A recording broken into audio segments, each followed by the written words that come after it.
Hi, welcome everybody. Good evening. This is Dr. Nicole Monteiro. I am the faculty mentor and lecturer for the Global Studies course here at Chestnut Hill College. I'm so happy. This is my first time to see you all from Marywood.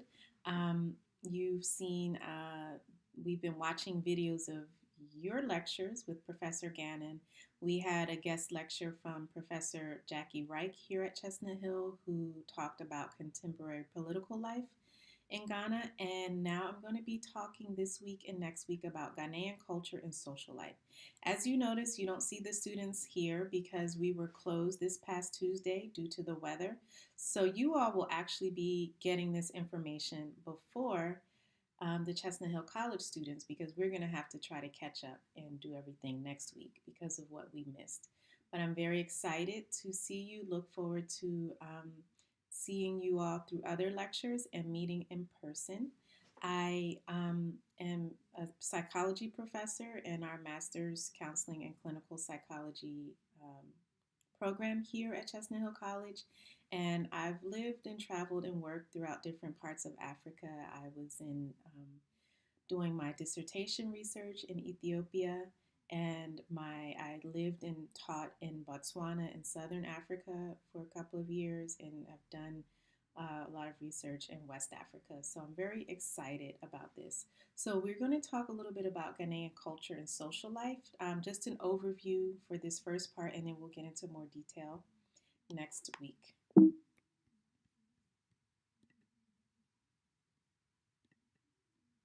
So, some of the things that we'll be covering between this week and next week are ethnic groups and language, religious traditions, Ghanaian customs and practices, Ghanaian music and dance, the national anthem. It's always good to know what the national anthem is, the history, the words, what it means to a country, Ghanaian art forms and styles, and also race in Ghana, which is very important.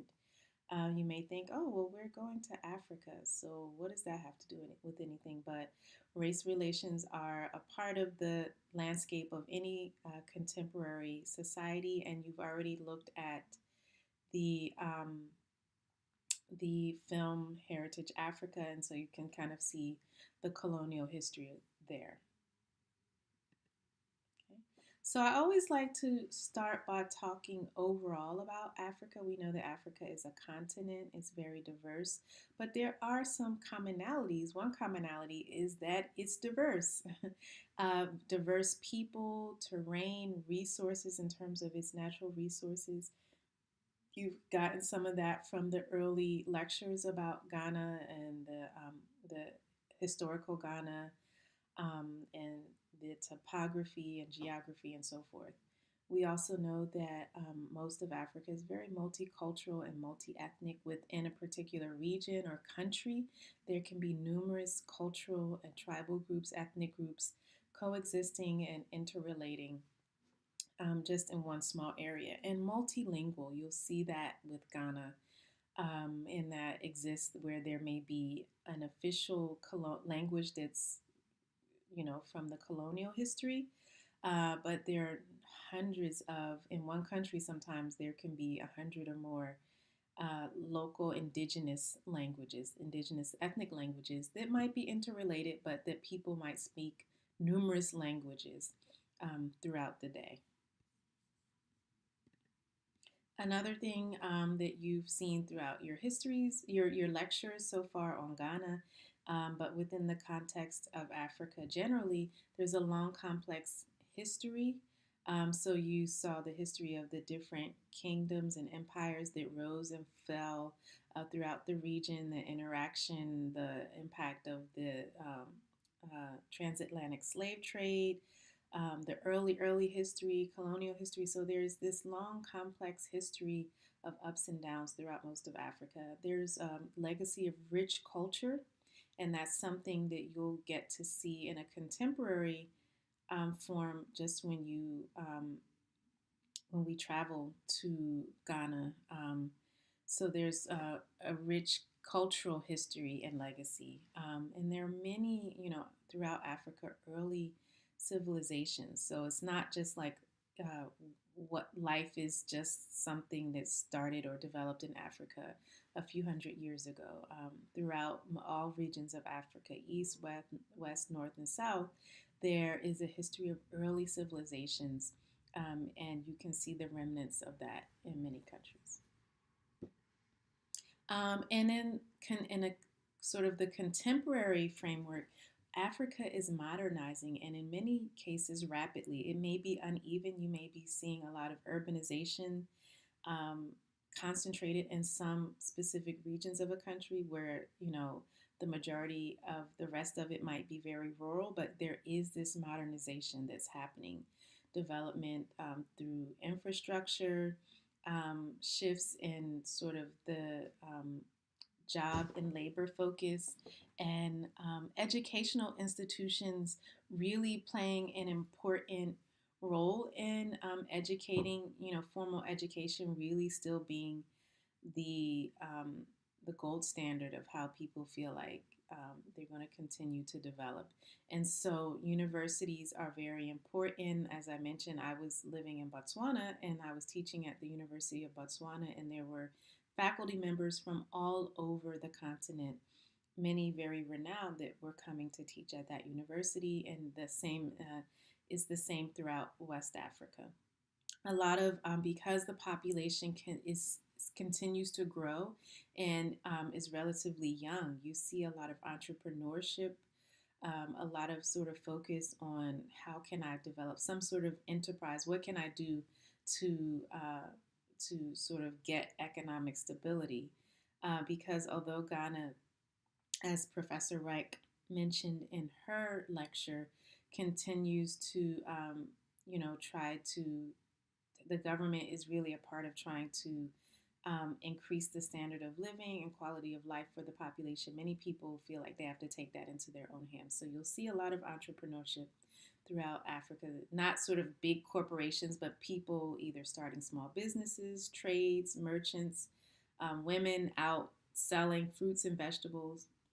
And there's also a high level of political engagement among the young population. And we saw with Professor Reich's lecture on the history of contemporary politics in Ghana that political engagement, they sort of have led the way in that. And still to this day, you'll see different political parties and engagement across the country.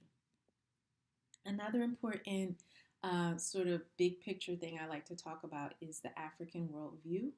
And so the one thing that's common throughout many African societies is the collectivistic worldview. And that's in juxtaposition or contrast with more of an individualistic worldview. So many of the non-Western countries, including countries throughout Africa, societies in Africa, tend to focus more on the collective, that the unit of reference and the priority is given to the needs of the collective versus the individual. So more individualistic societies are those like the United States of America, Canada, the UK, parts of, Europe and so forth, where what's important is what the individual wants. What is it that you want to study? How do you feel? You should speak up. That those things are more important versus in a collectivistic society, what's valued more than an individual's rights is social cohesion, fitting in with the group, social harmony. So harmony versus conflict. And I know previous Professor Reich and even Professor Ghana have talked about that one of the cultural values in Ghana is sort of negotiation and collaboration and give and take. And that's part of that social harmony that's really important in collectivistic societies, that I will forego being right or being, the only one if it's going to mean upholding social harmony. It also means that whether the unit is the family or the larger community or the ethnic group or even the national identity, that connection to the group, your identity as a member of a particular group is very important, and sometimes more important than just what your individual identity is.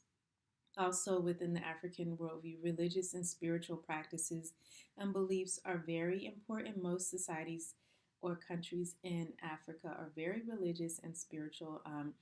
Islam and Christianity are very widespread throughout the continent, but also there's a history of traditional spiritual and religious beliefs, and we'll talk a little bit about that in the Ghanaian context.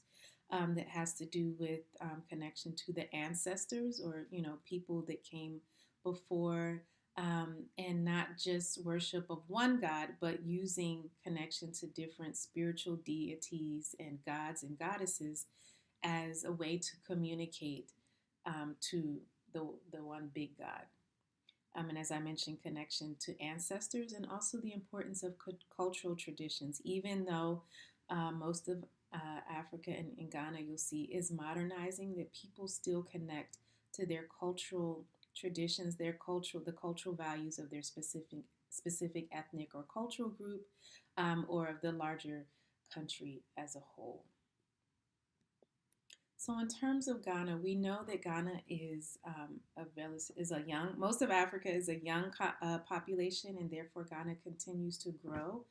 And now I've looked at different sources. Some say 28, 29 million, and growing. About 15 years ago, it was about I want to say 20 million. So the population continues to grow.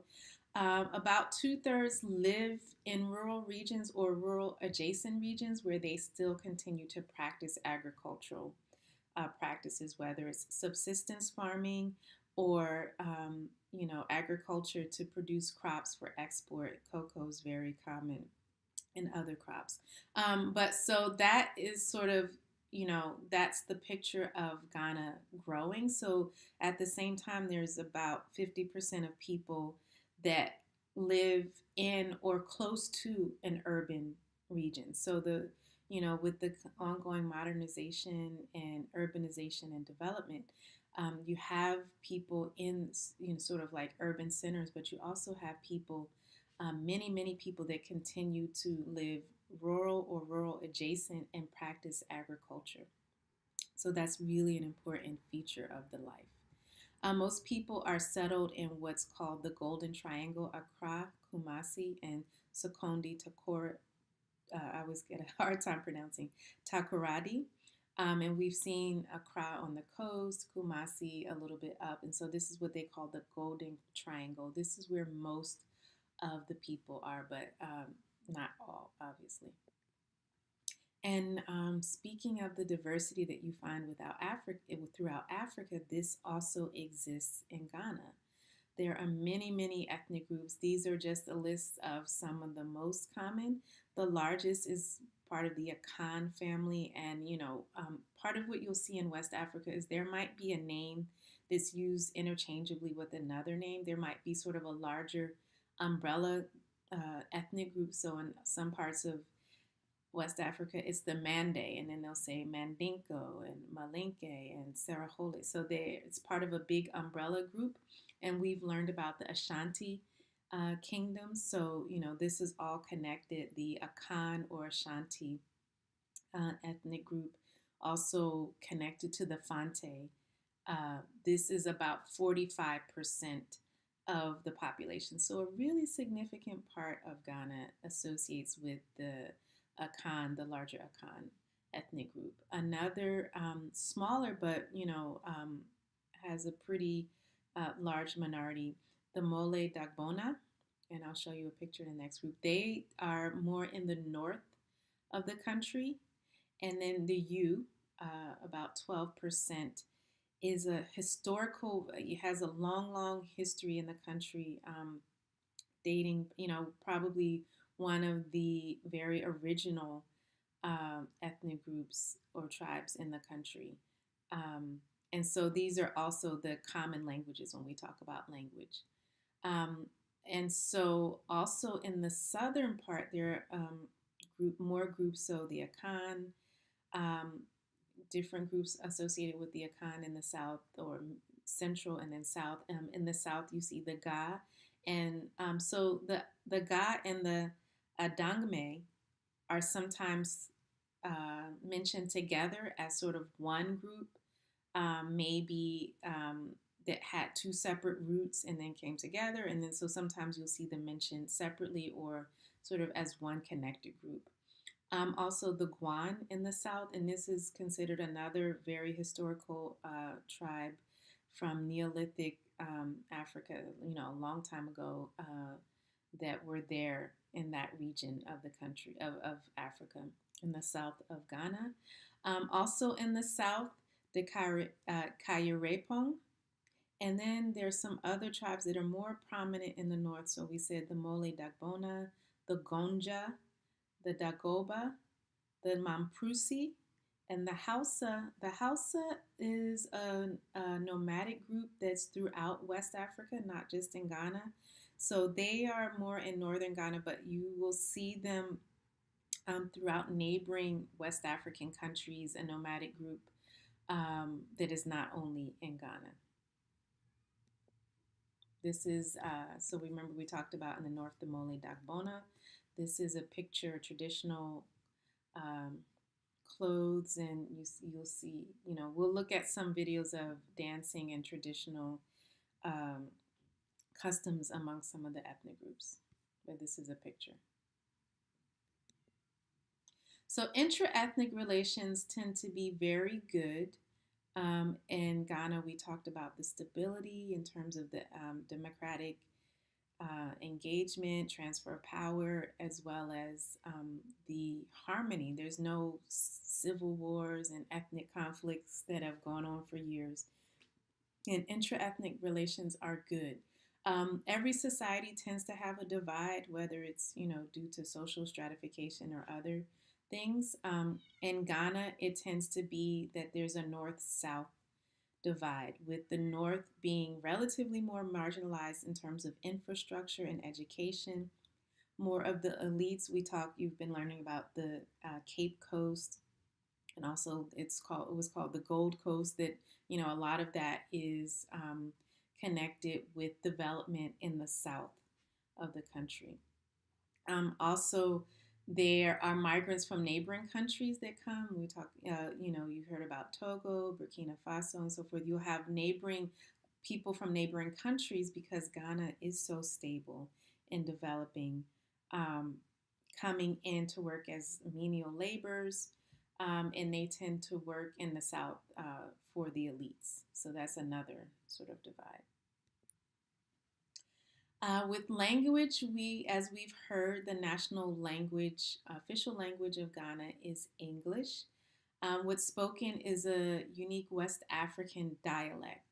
And for those from the Chestnut Hill students, we've been looking at a few videos of someone teaching Twi online, and he starts off, explaining the different concepts in English, and so you can hear that very unique accent, different from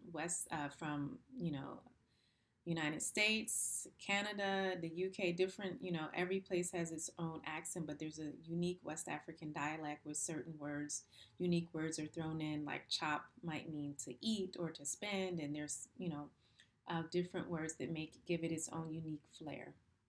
There are more than 60, some people say up to 100 indigenous languages just within Ghana. Most of the languages are part of the larger Niger-Congo linguistic family, which is common throughout West Africa, going down to Central and Southwest. And the large language groups in Ghana are the Akan language groups with the dialects of Fante, Asante Twi, and Akwapim Twi. So these are, like I said, with the larger ethnic groups, there's large language groups. So the largest is the Niger-Congo linguistic family, but then there's specific languages that have unique offshoots or dialects within them. And so we mentioned that Twi is the most widely spoken indigenous language in Ghana, even if people might, by their family history, speak another language, Hausa, U, something like that, because Twi is so commonly wide spoken, people will also know Twi, even if it's not their ethnic language. Another common language is Ga Adangme, U, which is from that, ethnic group, sort of very ancient ethnic group in the region. Hausa is often used for trade, particularly in the north. And it's a good language for trade because the Hausa group is sort of throughout West Africa. Um, and so those are some common languages. Most Ghanaians speak 2 to 3 indigenous languages in addition to English. So that's that multilingualism. So you might go on to school, so you know English, and you know that's the official language. You might have the ethnic language of your family, whatever your ethnic or tribal group, whether you're Akan or you or Mole Dagbona. And then you might speak the language of if your family intermarried or if you're living in a region where many people speak that other language. So people learn to pick up many different languages or more than one at least. And in terms of religion, as we said, Christianity and Islam are widespread, and sort of undergirding that is the traditional religious. Um, Even if people don't necessarily practice it and they profess to be Christians or Muslims, that is still sort of part of the cultural background. This idea of the ancestors, different gods and goddesses or spirits, the spiritual world interacting with the human and material world. There are different figures. I even read one article that said that the religious distribution is like a third, a third, a third. So a third are Christian, a third are Muslim, a third just outright practice traditional religious beliefs. But I think other reliable sources will say that the majority are Christian. It might go, I've seen figures as high as 60 to 70%. And within the Christian population, there's the history of the Protestant, the Anglican, and Methodist Church, also a smaller Roman Catholic population, and as Professor Gannon mentioned, the evangelical brand of Christianity, the prosperity gospel, is gaining more and more popularity and prominence. So if you look at different uh, sort of TV shows and movies that are representing contemporary life, what you'll see is the evangelical or the prosperity gospel um, being represented as, you know, the, how people identify in terms of Christianity. Islam also has a long history in the region. It dates back to the 8th century in West Africa when Arab merchants and traders interacted with West African populations. Um, it took a little, it wasn't until around the 10th century when in that area where modern day Ghana is, there were, beginning to take a foothold in the region where, Islam began to take more of a foothold. And then successively with the Hausa nomads, and there's another nomadic group called the Fulani that also moves around throughout the region and early on adopted Islam. So they had been interacting through traveling in the region with the local population and spreading Islam. The majority of Muslims, so in Islam, there are these two sort of major sects, the Sunni sect and the Shia sect. The majority of Muslims are, and these aren't the only, but these are the two major. The majority are Sunni, and that's also the case in Ghana. Then in Ghana, there's also about 10% of the Muslims are Shia. There's when we talk next week about sort of different how the idea of race and different groups, foreigner groups in Ghana. There's a steady Lebanese population, not just in Ghana, but neighboring countries, but in Ghana. And a large part of Lebanon is Shia, so there's some Shia Lebanese in Ghana. And there are also Christian Lebanese in Ghana. So there's one other group called the Ahmadiyya. I'm sorry, I'm looking at my notes. The Ahmadiyya Muslims that are from India, a part of India, And this is sort of started to gain some prominence around 1957 in Ghana. So even as you'll see, like when you say a certain part of the population is Christian or Muslim, even within that, there's a lot of variety and diversity of different types of sects of Christianity or Islam. Okay. And most people, if they don't outright practice traditional religion, are familiar with some of the historical, traditional, cultural, and religious beliefs.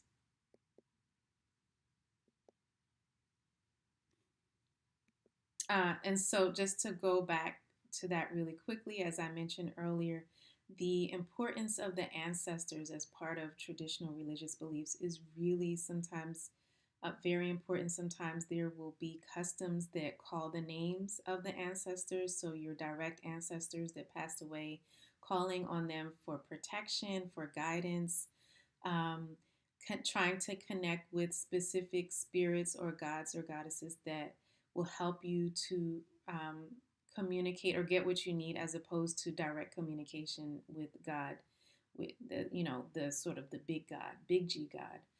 That is really important in daily life to keep in mind one's ancestors and the spiritual realm that is thought to be in connection with the human material realm through nature. And so there's this idea of sort of mystical practice where you understand the spiritual world, you understand nature, and are considered to have great spiritual powers. The historical social stratification in Ghana is that of the royal class, the commoner class, and the slave class. And so as you're reading the book Homegoing, you're understanding that even before the transatlantic slave trade, which Europeans came and sort of helped to exploit, there was already the existence of slavery in Africa. It wasn't the same as chattel slavery, but there was a class of people that were either captured or born as slaves and that had to serve certain, and sometimes it was some ethnic groups were more dominant over others, and in conflict and war, this is how a slave class would be established. Currently, there's no in modern day Ghana. There's no display or demonstration. There's no acceptance of slavery. What you do see, though, every society has social stratification, is the elites. We talked about sort of the educated elites, business elites, and the traditional regal status is recognized, although obviously the country is controlled and run by the secular governmental powers, but the traditional regal status does hold some cultural importance. So if someone is a chief or, considered to be the head of, their region, in terms of traditional regal status, that is respected and recognized. The national identity of Ghana is part of also why it's so stable and so peaceful and has so much, social harmony. It's coherent due to a number of things, that there is this broader national identity that even though we talked about the North-South divide earlier, that there have been attempts to address regional inequalities because, any politician knows that if you have too much marginalization and inequality, that will lead to, um, conflict eventually and so forth. So a push towards education, increasing literacy rates, and, universal primary education. Also, the generalization or generalized integration of Akan symbols and institutions. So the Akan, or connected to the Ashanti Empire, that these historical symbols of great rich culture and power, that these have been integrated as part of the national identity of Ghana as a way to unite people. And some of those important symbols, we have talked before about the kente cloth, these hand woven, brightly colored silk traditional clothings, also worn by the regal class, The royal class, I'll show a little video in a minute, and you'll see a man dancing with beautiful hand woven kente cloth. This is almost like the symbol of Ghana. And interestingly, the U group that we talked about earlier, they're one of the groups that are really masterful at weaving the kente cloth. So that's almost like sort of one of the textile symbols of Ghana. The black star we saw on the on the map. And we know that Kwame Nkrumah was very influential, very advocated this idea of Pan-African unity. You know, the people of Africa, the Black Star of Africa is very, very important symbol. And this is, if you watch soccer, then even the name of the soccer team, the national soccer team, is the Black Stars.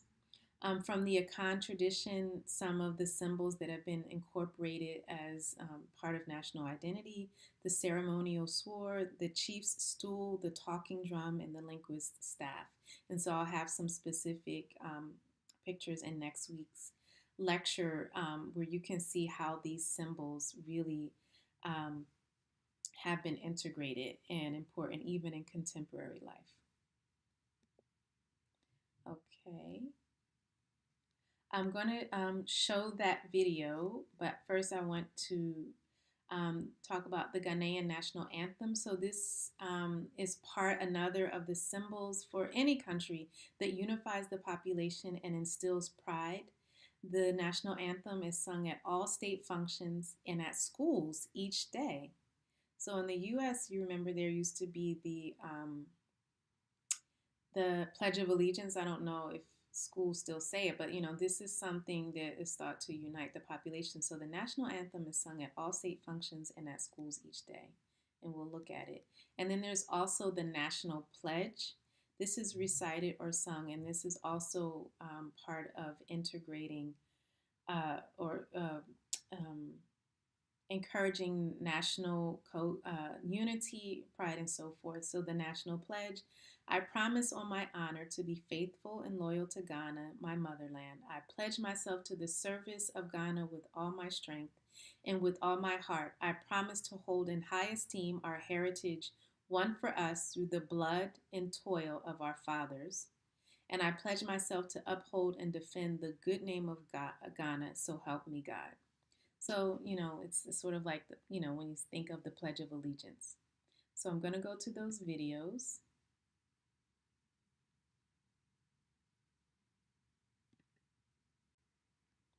So this is a video. You see the kente cloth.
So you can see that is okay. That was the traditional Ashanti dance at a traditional celebration. You can see I played it for a while, so you could see the kente cloth and how important it is, and how everybody was wearing some version of it. Even they had their pants on underneath, and it was really important for him to tie it up and have it. There's a certain sort of art to how you wear it, and that's all a part of its importance as a contemporary cultural symbol, not just historical. And I want to also show this is the national anthem.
Okay, so that is the national anthem of Ghana, and I want it to play. Okay. So we will continue next week with more detail on. Sorry. We will continue more next week. This was sort of an overview of what to think about in terms of Ghanaian contemporary culture and social life. We'll get into more detail in terms of the art, symbols, and forms, gender relations, how they play out in current life, and some of what I like to show a lot of videos and pictures after I get through a lot of this basic stuff. So we'll go into more detail with that next week. All right. Thank you.